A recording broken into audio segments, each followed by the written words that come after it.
one. Fast, efficient and affordable business-grade hosting solutions, domain registration, SSL certificates and more. We also monitor and provide website security and update services, website builds, email hosting amongst other sensational products. If you have a question about your web page or your presence on the internet in general, no job is too big or too small. Visit our website today, or better yet, contact us at blueoceanwebhosting.com.au and leave your website issues to us.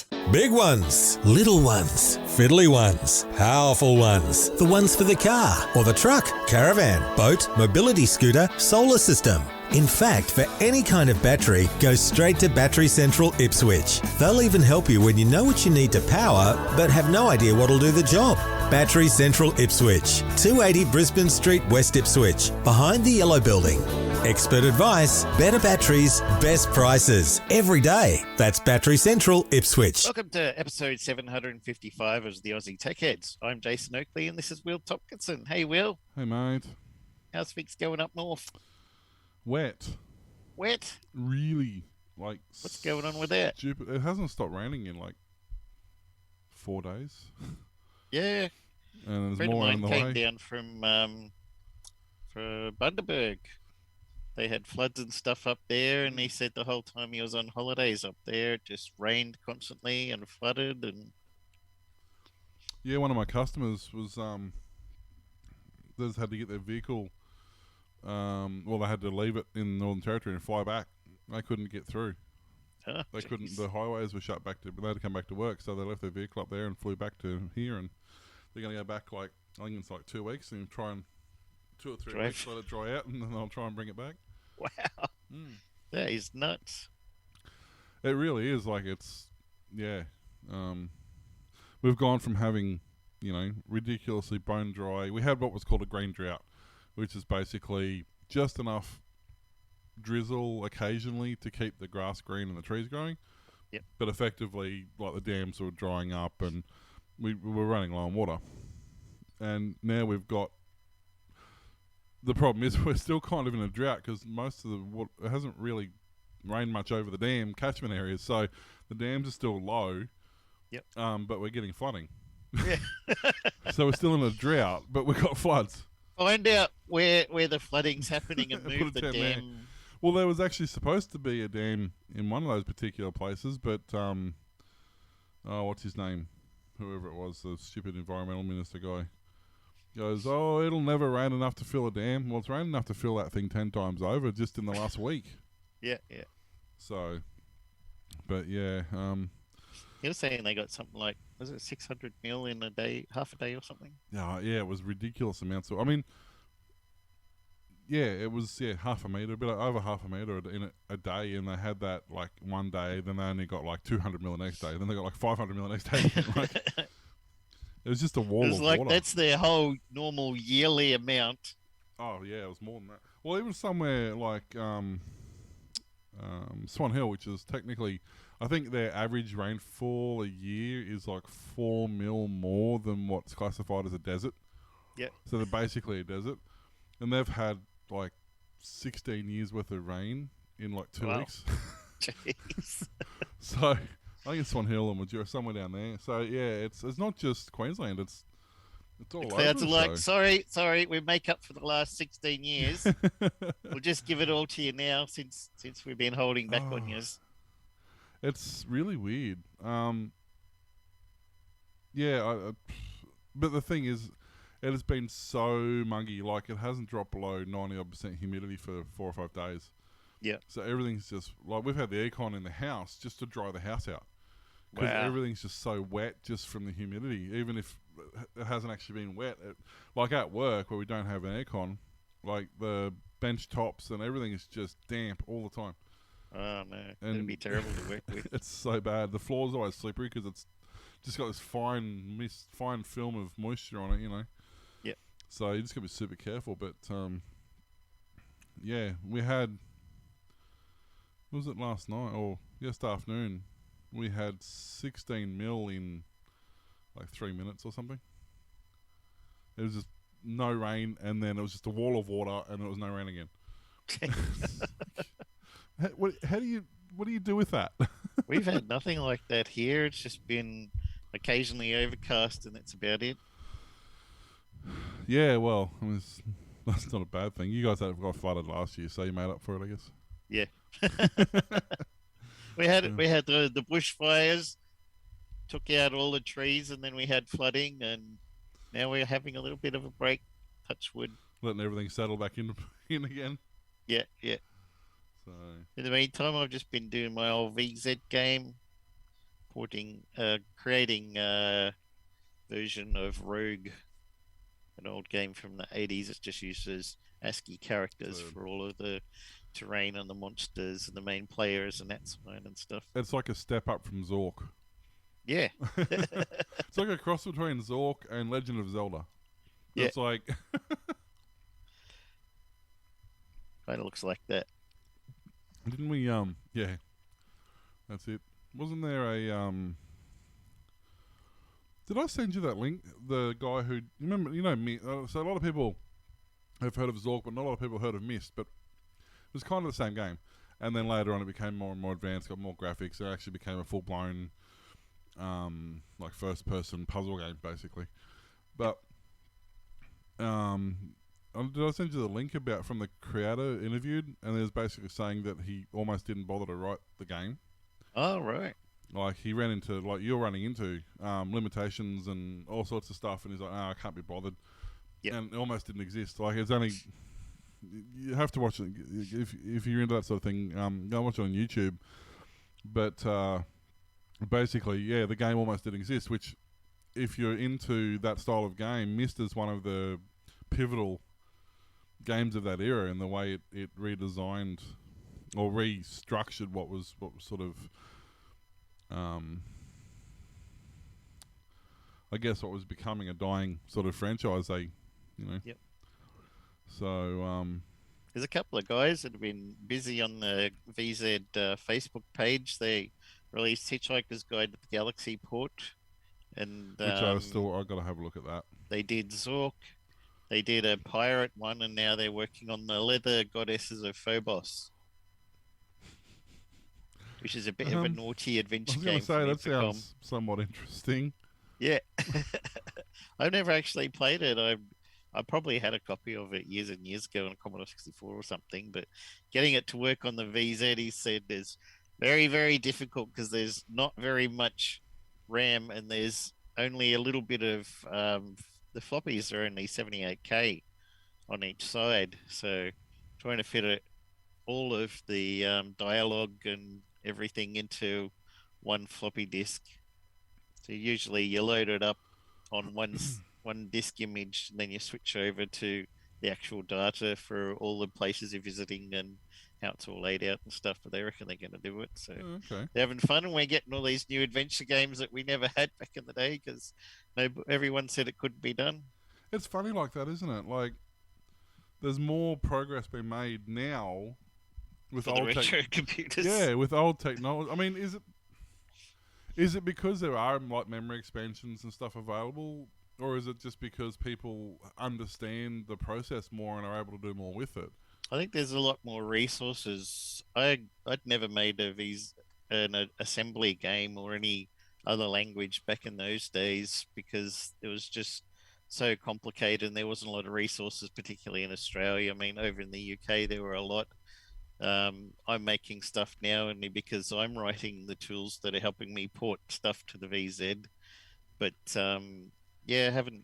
And also, I think for the cross compiling, back in those days to make VZ games, there was a guy, Greg Dubois, who was on the team. Dubois and McNamara made a lot of the arcade game ports for the VZ. For Ghost Hunter was Pac-Man and Hoppy for Frogger and stuff like that. And he actually had a TRS-80 and he programmed it on there because it's Z80 as well, cross-compiled it, and then he had a network that he'd made himself out of cables plugged from there to the VZ and just had a little loader program on the VZ. So he could do some programming, shoot it down the wire, boot it up on the VZ. If it crashed or didn't do the right thing, you're only down like 30 seconds to a minute or something instead of waiting 10 minutes for it to load off a cassette and then Mm. finding it crashed and then having to re-record it and stuff. So being able to cross-compile on a powerful computer like we've got with our Windows and Linux and stuff these days is really helpful. Well, I guess because you can like literally instantly look at what you've just done. Yeah, with the emulators on Windows and Yeah. Linux. Yep. It's it makes sense, I guess. But I guess too, as you said, it's more accessible. Like when I had Commodore 64s and Amstrads and stuff, and I had a book that told me how to program. Like it came with an instruction manual and it said you can, you want to make a. I think the most advanced I ever got was a random number generator. Yep. I made that. I followed the prompts and whatever. And then I got into school and it was all MS-DOS and Windows, and the closest you got to programming was like BASIC and Pascal. Yeah. And they're not exactly The future-proof. only thing we had at school was BASIC, and that was it. Yeah, well, Micro B BASIC. we had BASIC, and then once I got in high school, they introduced Pascal as because I think it was default into DOS at that point. Oh, we didn't have anything that fancy. We were still on Micro Bs and stuff when I left high school. Yeah. Well, it's funny But though. you young fellas. I'm not that much young. I mean, I come a little bit younger 10 than you, years. but yeah. But in that time, I went from in my early primary, they had Apple IIs, Yep. and then mid-primary we had 386s. By the end of primary school, we had 486s. At the start of high school, they just transitioned into like Pentium 90s, and by the time I was leaving high school, they were at like, Pentium, like. I think they'll just bring in Pentium 3s. So Right. it's funny, like I'm only, like as I said, I'm only 10 years behind you going through the school system, but in that, 10, and I was only at school for 10 years, I didn't go to the last couple of years. But we went through, 6 generations of computer in 10 years Wow. of school, Whereas when you went to school, you were just introduced to one generation of computer. The first one, You yeah. know, but then when I went through 6 or 7. No, actually, we had in art class we had Amstrads at the time, because Amstrads were the most powerful, I guess, graphics design computers at the time. Yep. So we went through 6 or 7 generations of computer, and like no wonder I learned a lot about a lot, but I didn't learn.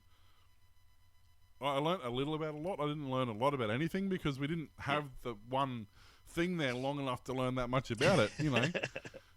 We went Changing too fast. we went from completely independent computers with the Apples to the 386s that were all networked together, and they all booted off the server's hard drive into Windows. Then once we got into Windows, we'd save our files onto our big floppy disk, and that was our data.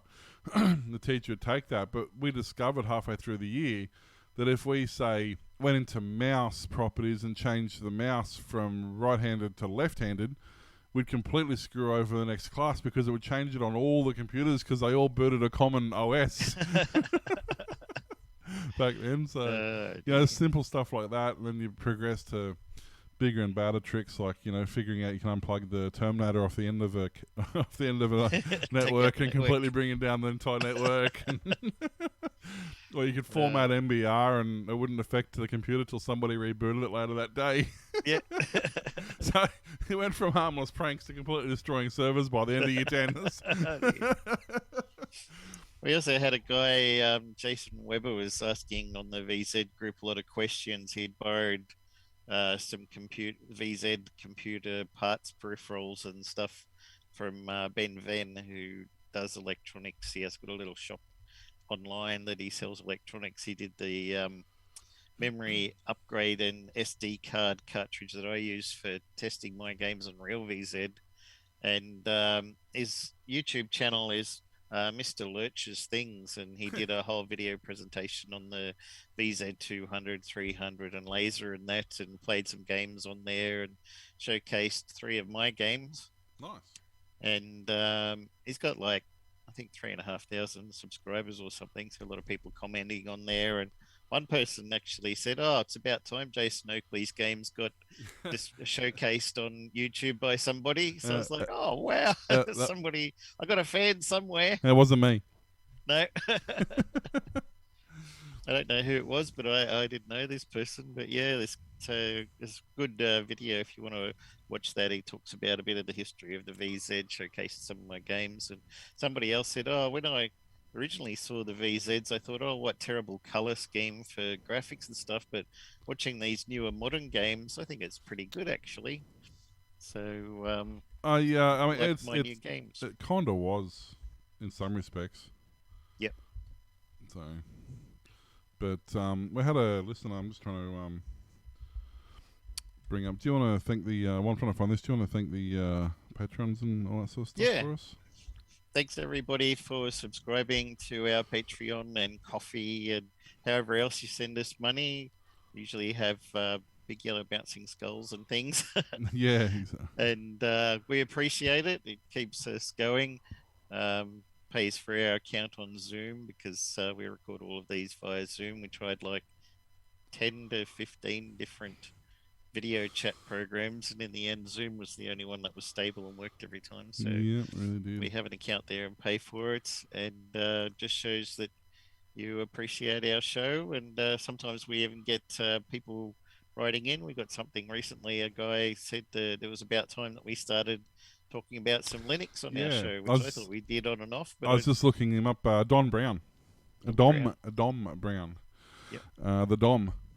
Yeah, I just looked that up actually. And before I go into that, there will be kind of a weird delay going on at the moment because I'm still getting my new system set up and I don't have all my OBS stuff in place. So I'm doing a lot of post-production, which takes me a couple of days to get the time to do it. So like last week, the show got, or the week before, the show got uploaded like the Wednesday. Then we did another show the Thursday, which came out on the Saturday. So the schedule's going to be a little bit screwy. I'm trying to get the podcasts up either Wednesday night or Thursday night or Friday night. But the videos could take a little while. But yeah, Dom, he said, finally Linux chat, which is true. We do touch on it. We don't talk about it much. And then he was saying that actually one thing I forgot to mention when I was talking about the Pop OS, he's saying System 76, who makes Pop OS and they do all the hardware that goes with it, they're actually slightly rebuilding Pop OS to use Rust instead of Ubuntu, I think they are. So that's going to really, I mean, it's already a stupid fast operating system. That's just going to make that even more so. Yep, it'll still be Ubuntu because Rust is a programming language that run their software on Ubuntu, but probably. it's like they're converting their probably the user interface and it's moving away from the traditional this, Ubuntu style that it's using at the moment. Yeah, which means it's gonna be a lot more lightweight. Not that Xwin's super heavy, but yeah, I mean you put it on some slow small computers and stuff, and it went better than Windows, didn't it? Oh, absolutely. I've got this on just for testing. I've actually and on Nux. I'm making a retro arcade system, and I've got this on. It's a Intel NUC. It's like a 1.9 or 2 gig processor, Atom processor, twin core Atom processor, with 4 gig of RAM, and it's stupid fast. It really is. So, and it's just got a little built on Intel graphics HD, graphics card, nothing special. But it runs so fast on that, it's insane. So there's that.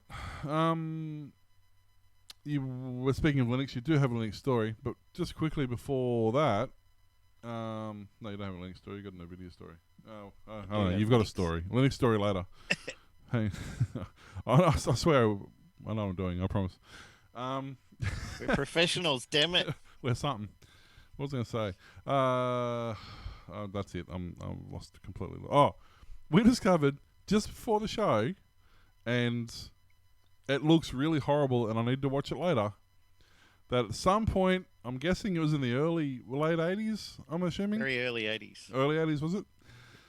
They decided that it was going to be a really good idea to do an Australian version of... Are You Being Served? I was going to say Keeping Appearances, but yeah, Are You Being Served? With John Inman, still Mr. Humphries. Yeah, they still Mr. Humphries, and most of the other cast, like Shane Bourne, and they're all Aussie, Shane Bourne and a few others, but they're almost playing like the exact same character they would have if it was in the UK. That's not like they even tried to rewrite it for the Australian audience. They literally just took different have different actors actors. and gave them the same. It's like Doctor Who. It works there, so So that's something interesting we're going to have to check out later. 2 seasons. I saw 8 episodes in each season. That's like done all right, but I seeing mean, Shane Bourne acting, you don't see that a lot. well, I mean, I don't know, unless you say that all the time. Is he ever not acting? I mean, Yeah. but I don't know. I might even do something I don't normally do. I might even do a watch along review with that one. Yeah. It sounds like something that I really need to talk live about while I'm watching it, I think. Yeah. Oh dear. Watch your brain melt. Yeah, that's kind of what I'm thinking. What the heck's going on? Anyway, enough of news. that. Yep. Linux users on Tuesday got a major dose of bad news. A 12-year-old vulnerability in a system tool called Polkit gives attackers unfettered root privileges on machines running most major distributions of the open source operating system. Previously called PolicyKit, Polkit manages system-wide privileges on Unix-like OSs. It provides a mechanism for non-privileged processes to safely interact with privileged processes. It allows users to execute commands with high privileges by using a component called pkexec, followed by the command. Like most OSs, Linux provides a hierarchy of permission levels that controls when and what apps or users can interact with sensitive system resources. The design is intended to limit the damage that can happen if a user isn't trusted to have administrative control of the network or if the app is hacked or malicious. Since 2009, pkexec has contained a memory corruption vulnerability that people with limited control of a vulnerable machine can exploit to escalate privileges on the way to root. Exploiting the flaw is trivial and by some accounts 100% reliable. Attackers who already have a toehold on a vulnerable machine can abuse the vulnerability to ensure a malicious payload or command runs with the highest system rights available. PwnKit, as the researchers calling the vulnerability, is also exploitable even if Polkit daemon itself isn't running. PwnKit was discovered by researchers from security firm Qualys in November and was disclosed on Tuesday after being patched in most Linux distributions. We expect that the exploit will become public soon and the attackers will start exploiting it. This is especially dangerous for any multi-user system that allows shell access to users. A penetration tester in handler Sans wrote, the researcher said he has successfully recreated an exploit that worked on a machine running Ubuntu 2004. The Qualys researchers aren't the only ones to stumble upon this vulnerability, or at least a very similar bug. In 2013, researcher Ryan Mallon publicly reported much the same bug and even wrote a patch, even though he ultimately couldn't find a way to exploit the vulnerability. And last June, GitHub security researcher Kevin Backhouse also reported a privileged escalation vulnerability that received the tracking designation of CVE 2021-3560 and a patch from major Linux distributors.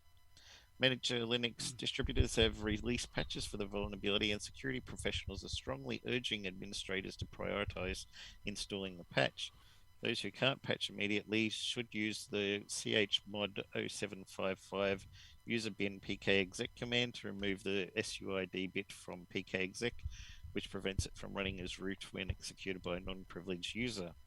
Those who want to know if the vulnerability has been exploited on their systems can check for log entries that either say the value for shell variable was not found in etc shells file, or the value for the environment variable contains suspicious content. Qualys, however, cautioned people that PwnKit is also exploitable without leaving any traces. Now, this morning I ran sudo apt update on my Linux server that we run our gaming stuff on, and the only update it has was fixing that. Yeah, I had that update come through automatically on Pop today.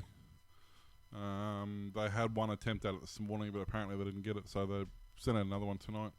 Oh, just right. before the show. So I think I haven't run the thing to see if it fixed it, but apparently it did. It's interesting, isn't it? Because it's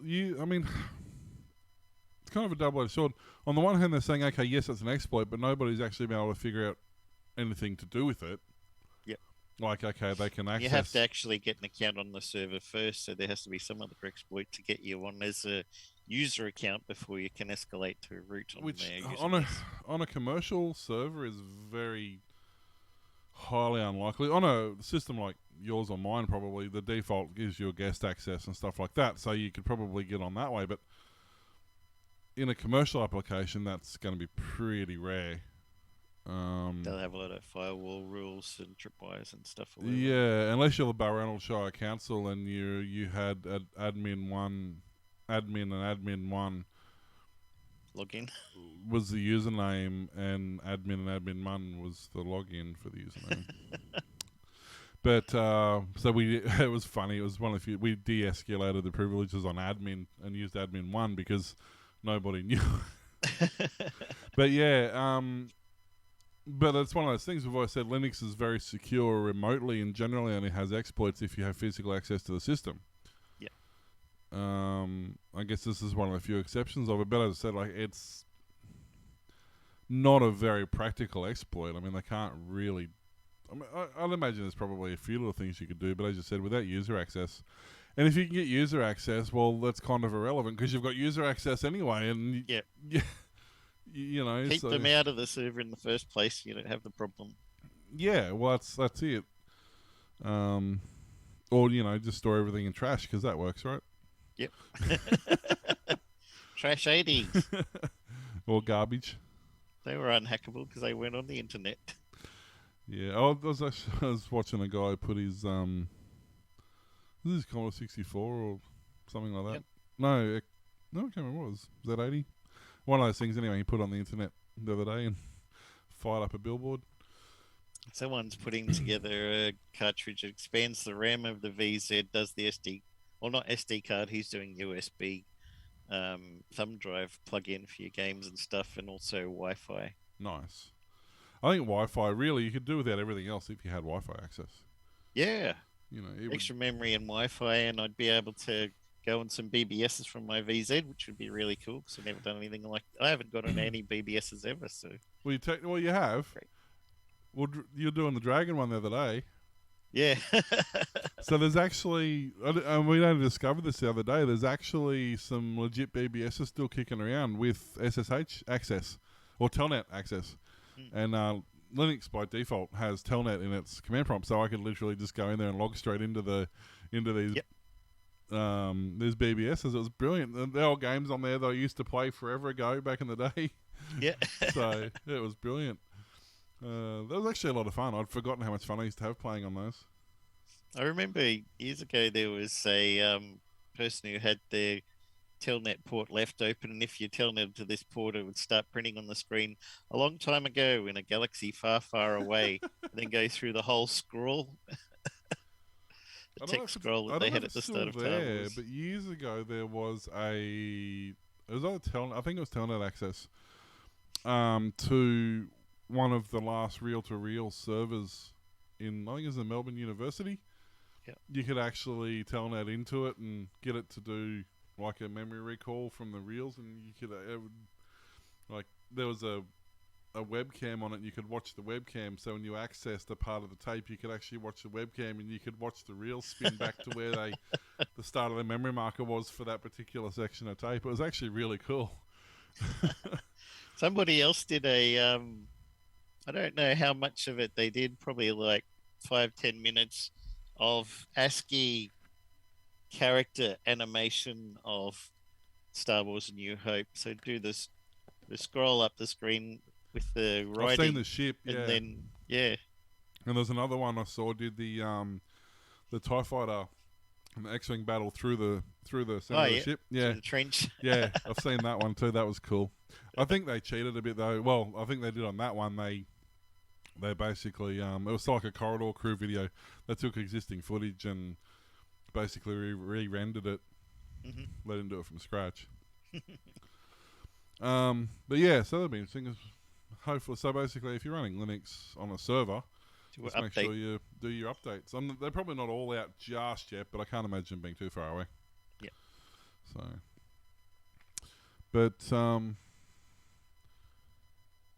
So, we've all seen Terminator. We've all seen Matrix. We know that AI is bad. Yep. So researchers. Wow, I swear it's only orange juice I'm drinking. Hang on. No vodka. No, it's only orange juice I'm drinking. Researchers decided to build AI, which is okay. It's getting around because Mark Zuckerberg, Facebook. I was reading an article earlier that Metaverse by the end of the year is going to have the largest AI computer in the world because that seems perfectly safe. But Yeah, installing at the moment. yeah, but researchers are now using. They're building AI specifically to build AI. Yo, dog, we heard you like AI, so we put some AI in your AI so you can AI while you're AI. So they're using hypernetworks to preemptively fine-tune artificial neural networks, saving some time and expensive training, apparently. So AI is short for artificial intelligence, and I guess the definition over the years has shifted somewhat from AI being, a robot vacuum cleaner to AI actually being a car that can drive around the world by itself, So the definition of AI has somewhat changed, or our concept of AI has somewhat changed, but the definition hasn't really gone too far. It's still an artificial intelligence. It's basically has the ability to learn. It can learn in sort of an unusual sense of the word, but if it finds an error in what it's doing, it can correct itself to not have that error anymore. So now they're using neural networks, which is a whole nother animal again, but basically these networks are incredibly fast and incredibly powerful, and there's billions of parameters going through this network at any one time. They're basically using like a mesh network style thing and simulating the brain effectively as part of the artificial intelligence. So, but what they've decided to do is they want to have so they every time they build a computer, they've got to train it to do a particular job and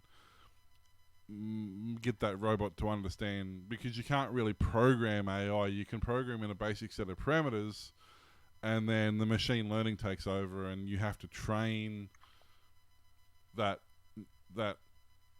program to do what it needs to do. Yep. But with using this neural network, what they're calling a hypernetwork, they can pass that training on from one AI program to the next AI program. So effectively, every AI that's programmed to do one job, if no other machine's done it, you still have to program to do that job. If another machine's done it, that other machine programs this machine to do that job. The issue with that is it also means that that machine can program this machine to do its job, and that machine can program this machine to do its job. And then when this machine has a kid, effectively, everything it knows gets passed on to that machine, and then this machine's kid gets passed. So you effectively end up breeding a smarter computer every time you create a generation of this computer. Cool. Yeah, it sounds great in theory, and if anybody's seen the movie AI or iRobot, yep, you know full well that it doesn't matter how ingrained do not kill humans is programmed into these robots, they eventually forget that. Especially when they're working for the government. Yeah, well, I mean, that's not... yeah, I'm not going there. But Daniel Suarez wrote a whole book about that kill decision. Yeah, and there's certain governments that are currently acting that out. Yeah, so they're saying that they can use it to reduce training time on AIs and to make faster progress on certain things. But I strongly doubt if a robot's capable of, the AI is capable of training the AI. Yep. The AI knows that it's like once that AI has learnt everything it can learn from that source, it knows that it can learn from an external source, so it's going to go hunting for an external source to learn from. Does that make sense? Like, in my mind, I can see this going very wrong very quickly. It all sounds like deep thought that going to design the Earth to be a computer that it's not capable of the kind of programming that the Earth will do, but he'll be able to design it. Mm.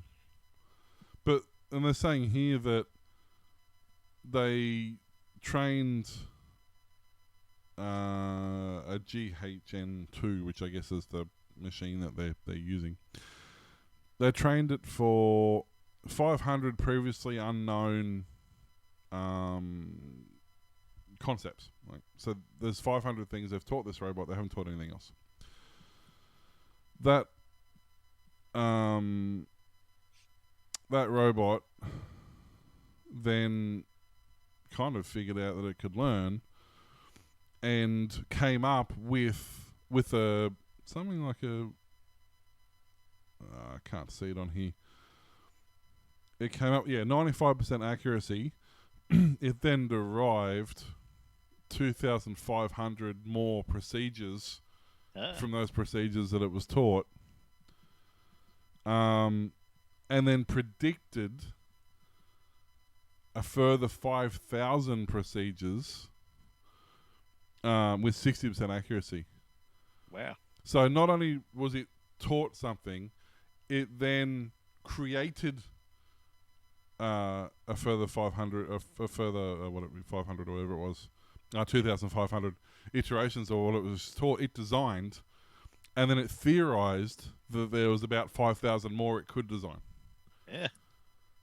That's not mad. That's no. That's bad. The AI's taken over. Skynet next minute. And that was their first attempt at it. Yeah. I really don't. I don't want to be around.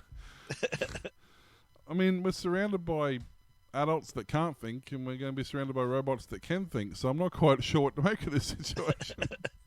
From CompuGlobal HyperMegaNet. Anyway, I guess time will tell on that one. Have to see. Just get ready to torch the skies, I guess. Yep. Worked in the Matrix. That's it. NVIDIA is preparing to abandon its purchase of ARM from SoftBank Group Corp after offering about $40 billion for the British company in 2020. The US chip maker has told its partners it does not expect the deal to close, adding that SoftBank is stepping up preparations for an initial public offering of ARM. NVIDIA shares dropped 4.8%, leading losses among chip makers in a broadly weaker market. An NVIDIA spokesman said the company continues to believe the acquisition provides an opportunity to accelerate ARM and boost competition and innovation. ARM and SoftBank did not respond to requests for comment.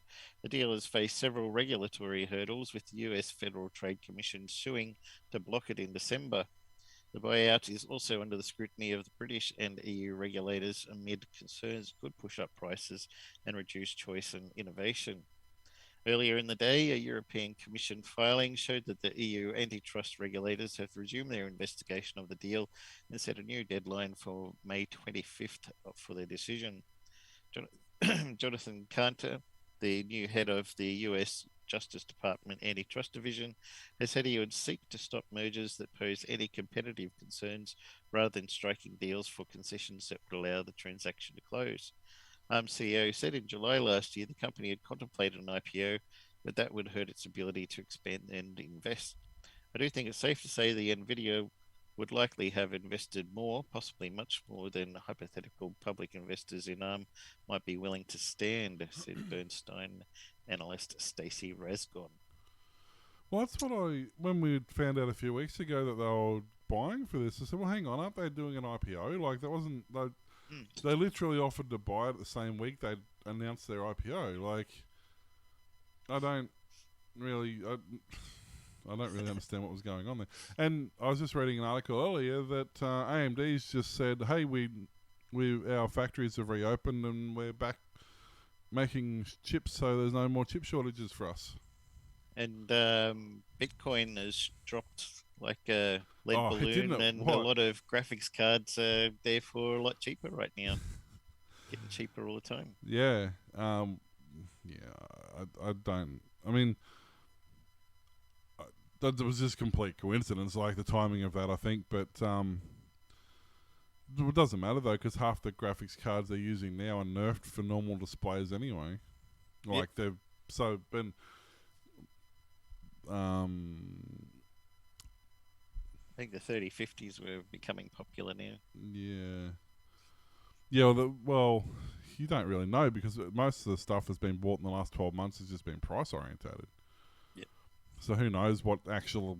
I mean, there's been developments in cards, but nobody's been able to afford a $5,000 graphics card. Yeah. You know, even if But you that's are the mining, low end. yeah, exactly. Even if you are mining Bitcoin, it didn't have a return on investment, which I do wonder somewhat if that was part of the reason Bitcoin did tank, because as we know, it's a virtual currency and its only backing is the effort required to produce it. Mhm. So if it's physically not possible to produce any more of these coins because you can't, obviously the hash rates get harder and harder and harder as this coin goes and matures. So you need more and more and more processing power to do it. But if the technology can't keep up in this case or isn't available with what's required to mine more coins, then it's like anything, it becomes stagnant. Yeah. I kind of was expecting it to crash actually sooner. I was expecting it halfway through last year, so it was more robust than I thought it was going to be. Yeah. But the funny thing is, a lot of NFTs have gone up in value, which is weird. Yeah. I'm not quite sure how that worked, but I've seen a lot of prices on a lot of NFTs, and for some reason they've gone up, even though like up above the value of the excluding the fact that Bitcoin's tanked. They've Yep. say they're worth $10,000 they're worth $15,000 now, even though Bitcoin's tanked. It's like, but aren't How does they that work? directly linked to Bitcoin and the price should whatever? I think so. I don't know. I don't know. I just don't know. I do not have an answer. Steam Deck Woo! is it a real thing, despite what Steam has led people to believe for the last 2 years. Steam Deck has Steam has finally announced it'll be coming out somewhere in July. Wait, wrong date. Sorry. Somewhere around end of February, around 25th-ish of February. Was originally supposed to come out July 2021. So I'm guessing the chip shortages wouldn't have helped. But you can... So for those who don't know, Steam Deck is basically it's a mobile handheld device. Kind of reminds me of the old Atari Lynx looking deal with the top-mounted keyboard, top-mounted buttons and stuff. But it allows you to play the vast majority of Steam games. The same as you would if you were playing a Switch or whatever, anything like that. So you're not locked into your desktop. There is actually an Android equivalent. There's a I think they call it Steam Link, something like that, and it actually lets you play the game on the Android device. But the weird part about that is it launches it on your computer. All right. And it's basically just sending you screen data and you're sending it control data. It uses the computer for the processing power to run the game. Yep. And you're just using your phone to control your computer effectively. It was kind of a weird concept, but this is a full-on controllable thing, and but Linux. it's it runs Linux, which most of the games I have, except only one game I've discovered that I can't get to run, but I reckon if I play around this, it actually loads the game, lets you go right through the game, and it gets through all the selection screens, through all the titles, through all the graphics, through all the animations, and it crashes as it's about to load the level. No, no. So I reckon I can play around with the settings a bit more and get that to work. Yep. But so you can reserve it on the Valve website for $5, unless you're in Australia, in which case you can't reserve it because Australia. Here you guys. And there's actually no release date for Australia, even though it's released worldwide on February 25th. We're not part of the world. No, we're not way. part of the world. Yeah, it doesn't have any Australia mention. doesn't exist. We're just a bunch of paid actors. Well, we don't exist right up until the point where we have to buy a game that costs us twice as much as anyone else. Right? But yeah, so it's pretty cool. Look, if they weren't, they're gonna be. There's a lot of guesses on prices. They don't have an official price yet. So you can put your $5 on to pre-order it, but you basically have to buy it when it comes out, but they haven't told you how much it is. Yep. I'm going to say it's going to be $500, I reckon. Have to be at least. That'd be my guess. It's a pretty powerful little device. Yep. If it's And not... have HDMI out and stuff. Yeah, oh look, it's got to be at least 500. It's probably more, honestly, but it's going to be at least $500. It's comes in, what did I say before? Was it 64 gig, 256 gig, and 512 gig versions? Yeah, something like that. I don't know why they went from 64 to 256. Cause apparently 128 is not a thing. But it's like it's a Linux based thing. I think it's AMD based from memory. I can't remember. It's been a while since I've looked at the specs. But yeah, I've heard prices anywhere from $500 US to $1,500 US. Yep. So we'll see. I'd love to have one, but not at that price. It's got to be like half of that before I'm even interested in it. Yeah. AMD RDNA 2 graphics with 8 CUs. It was Variable frequency at 1 to 1.6 gig. Yeah, I thought it was an AMD. 40 watt hour lithium ion battery. And so they've done this really interesting thing where, because it's not a tiny screen, it's a fairly decent screen, but because it's a smaller screen, they haven't actually dropped the resolution per se. It's still, it comes across, it like identifies as 1080p resolution, so that all the games, everything sits where it's supposed to sit in the game.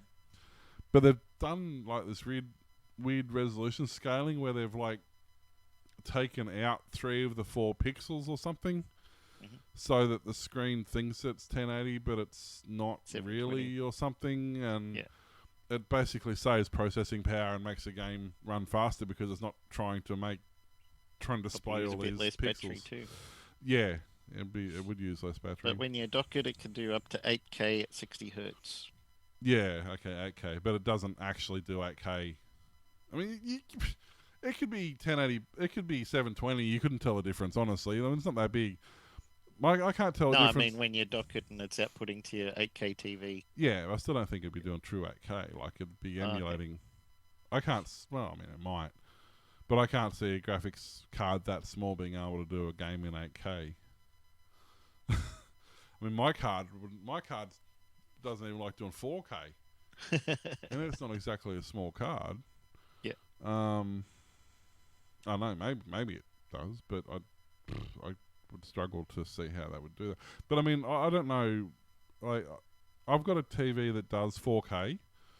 Yep. But like 90% of the shows I watch in 720, unless it's really, really dark, like a Batman or something, where it's shot of a night and in the dark in the fog with the lights turned off, I can't really tell the difference between 720 and even 1080, let alone 4K. Like, I don't. And on a screen this big, you're not going to know. No. So, yeah, I don't understand. I can't get the hang of this whole 4K thing. I can't figure. As I said, I can't see the difference. It's like I'm happy with my 1080 screens. Yeah, exactly. Like I was at Harvey Norman getting something the other day, and they had one of those curved 4K. What are they, like 38-inch or 42-inch or something curved display, the panoramic ones? Yep. So it's like narrow. It's like really weird aspect ratio. It's narrow and long, and it's one monitor. And it's supposed to be 4K or 8K or something. I'm looking, I'm like, it just looks like a stretched version of my display. Like, I can't, there's no difference to look at unless I'm missing Better to something. have 3 monitors. Well, I don't know. One monitor that had 3 times the workspace would be good because you don't have the dividers. If I could get the commercial Samsung monitors they use that don't have the edge bevels and they just have the top and bottom bevels, I'd be fine. I could handle that. Stick them all together. But that was the weird part about the curved display. It did look strange. Like, your vision doesn't do this. Just because you can see this way doesn't mean your vision curves like this. So when you've got a monitor that curves, you can't focus on more than one part of the monitor at a time. Yeah. Like, so you're looking here and this is all blurry. You look over here and this is all blurry. You know, if you're playing a driving game, it's not like you've got a mirror here and a mirror here that you can see, because it's not an optical distance thing. It's literally right here. And to look at the mirror, you have to refocus from there to there and try and... Doesn't help. It really doesn't work the way 3 monitors it does. 3 monitors actually works quite well because they're set back and they're not bending and warping the pixels in the actual display. They're flat screens that are set on an angle, so your brain figures that out. I'm not a big fan of the curved displays, to be honest. No. They look cool. I get it. I understand why people have them. Yeah. But from a productivity standpoint, or even a gaming standpoint, no. A little-known Chinese technology company that took over WeChat social media account set up for Australia's Prime Minister Scott Morrison said it wanted to buy an account with a large fan base in Australia and was unaware it was his. Australian politicians said Morrison's office lost access to the account on the platform owned by Chinese tech giant Tencent Holdings several months ago. Tencent. I heard about them. The politicians claimed the move represented censorship amid growing diplomatic tensions between Canberra and Beijing, with a national election to be held in Australia in May. The account, which bore Morrison's photograph and posted information on his policies in Mandarin, targeted Australian voters of Chinese ethnic origin, had 76,000 followers. The account was renamed Australia China New Life in January by its new Chinese owner, Fuzhou 985 Technology, based in Fujian province, which notified followers the account would instead promote Chinese life in Australia. An employment from Fuzhou 985 Technology, who only gave his surname as Huang, said the company was not aware the account was previously connected to Mr. Morrison. He said the transfer of ownership was conducted with a Chinese male national living in Fuzhou, whose identity he declined to disclose. We thought this account had a large fan base, so we decided to buy it, said Huang, adding that the company was looking for an account whose target audience was the Chinese community in Australia. He declined to say how much his company had paid to take over the account. Australia's 2 major political parties have used the Chinese social media platform to communicate with Australian voters of Chinese ethnicity and tightly fought electorate since 2019. The ruling Liberal Party would have aimed to use Morrison accounts to promote its policies during the Chinese New Year celebration starting February 1. Both the Liberals and Labor Party set up WeChat accounts for their leaders through outsourced agencies. The Scott Morrison account was registered in 2019 using the name of Chinese citizen in mainland China as its account operator, WeChat Record Show, and a government source confirmed. The agency handling Morrison's social media account lost access to it last July and emailed WeChat on January 10 saying it had acted on behalf of the Prime Minister and requesting the account be returned. Fergus Ryan, a senior analyst with the Australian Strategic Policy Institute, said having the Prime Minister's WeChat account registered under the name of a Chinese citizen was always risky and ill-advised and appeared to be a breach of WeChat rules. At Fuzhou 985 Technology, Huang said the company planned to delete the contents of the account, but would wait. Originally, we wanted to delete Morrison's previous posts. Now we are faced with this situation. We can only wait for Tencent's final reply. That's Australian pollies for ya. So, Australia's politicians are using a Chinese program that's known to monitor traffic, because clearly they know, because they knew that it was a large account, that was set up by somebody in China Yep. for the use of an Australian public figure, and still registered under his name. and still registered under some local yokel Chinese guy's name. So he can resell it. It's his account, technically. Well, exactly. That's what I was going to say. Unless he's got some pretty, letting them use it. unless he's got some wicked contract going on, there's absolutely nothing stopping him from going, yeah, sure, no worries, I'll take that $1 million, thanks. Yeah. Like, oh, we want to have a popular account. You've got one. How much do you want? There you go. Now we've got the popular account. We can do whatever we want. Dumb is that? Man, I'd be curious to know how many other polos have done the same thing. Like, because it's so hard to. I mean, with WeChat, that's the one that's phone number based, isn't it? I don't know. I can't remember. I know I used WhatsApp. Or was it WhatsApp that's phone uses number phone based? numbers. Okay, so that's WhatsApp. So WeChat's not. So yeah, I mean, it's obviously really hard to go to WeChat.com or whatever it is and go sign up for a new account, because clearly you need to speak Chinese to do it. Seems it. Kevin Rudd could speak Chinese for them. Maybe they could ask a favor of him. Yeah, Go down well, right? But that's what I'm thinking. Like, the only thing this story's done is set a precedent, because if they've gone to the trouble to have somebody else set their account up and manage their account and run their account, how many other pollies, and not as politicians, but how many other powerful influencers, I guess you could call them, have done that? They've gone, here, you just set that up. Well, they got some Chinese guy to set it up, then had a social media company in Australia manage it. Yeah. And translate his policies into Chinese. So he wasn't involved in any of it. So it's no wonder it went. How'd they lose control? Did they have a password that the guy who owned it had set up?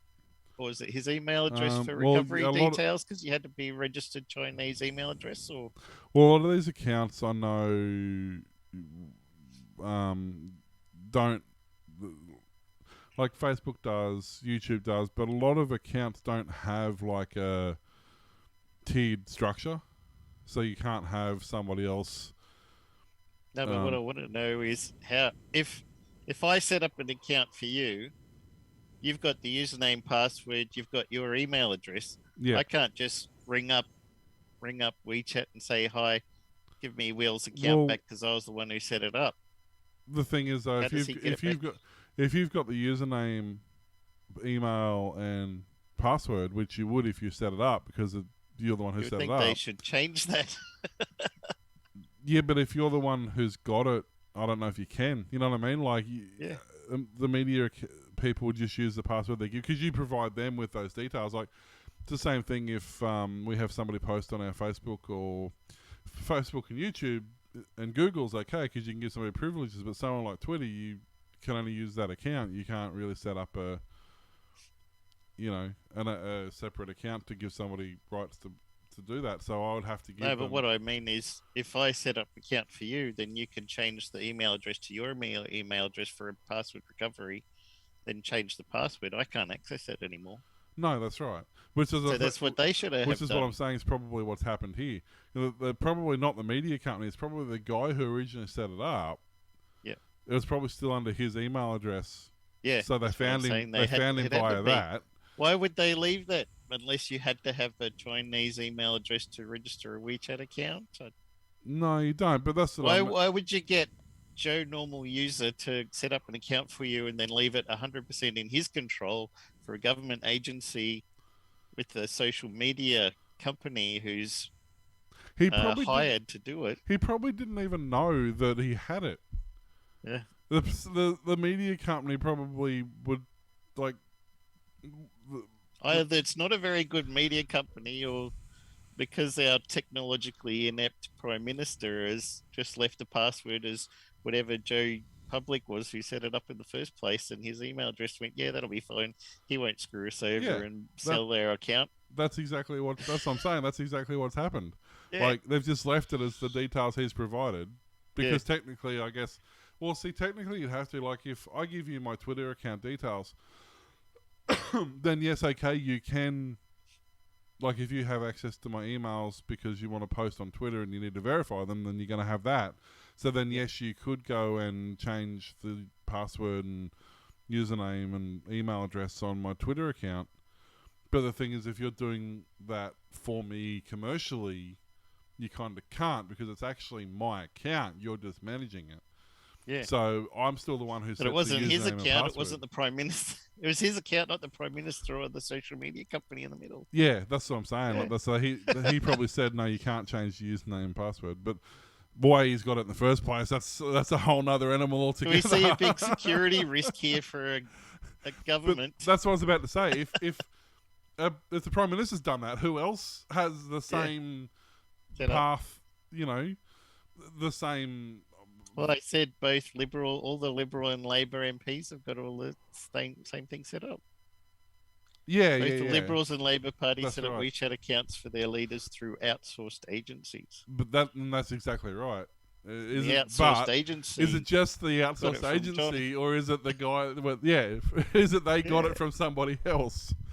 Yeah, I mean, we'll find out in 2 weeks when suddenly no politicians have their WeChat accounts anymore. Somebody's got to be a scapegoat take down for this. It's going to be the social media company in the middle. Wouldn't want to be them. They're the ones who lost access to it, they said. But I mean, is account security their responsibility? I mean, it is so far as it's their responsibility to make sure that the information they have about your account isn't hacked If or I'm whatever. paying you but a lot of money to manage my account, I want you to manage it and keep it for me. yeah, but what I'm saying is, like, they're going to have all that stuff on file, and the information they had on file wasn't breached, so the breach didn't come from them. No. You know what I mean? Like, But if it you've came got to from blame someone. Yeah, I know. The government. That's what. Yeah, exactly. They kick the shit downhill. Yeah, it's an interesting one, actually. It'd be interesting to see what the repercussions are for this in a I couple think it's months' just time. freaking hilarious. And in some respects, I hope it's not the last time this happens. I hope this happens quite regularly. Yeah. So it's a good way to wake them up a little bit and make them realise that they are as stupid as everyone else thinks they are. Yep. They'll never realise that because they're too stupid to. I know, but you know, Stupid is, stupid does. So wishful thinking, right? that's it for me. How about you? Yeah, that'll do. Done an hour. It's been a long Thanks time. for listening to the Aussie Tech Head Show. We can be found at Facebook, Twitter, YouTube, Patreon, and Coffee.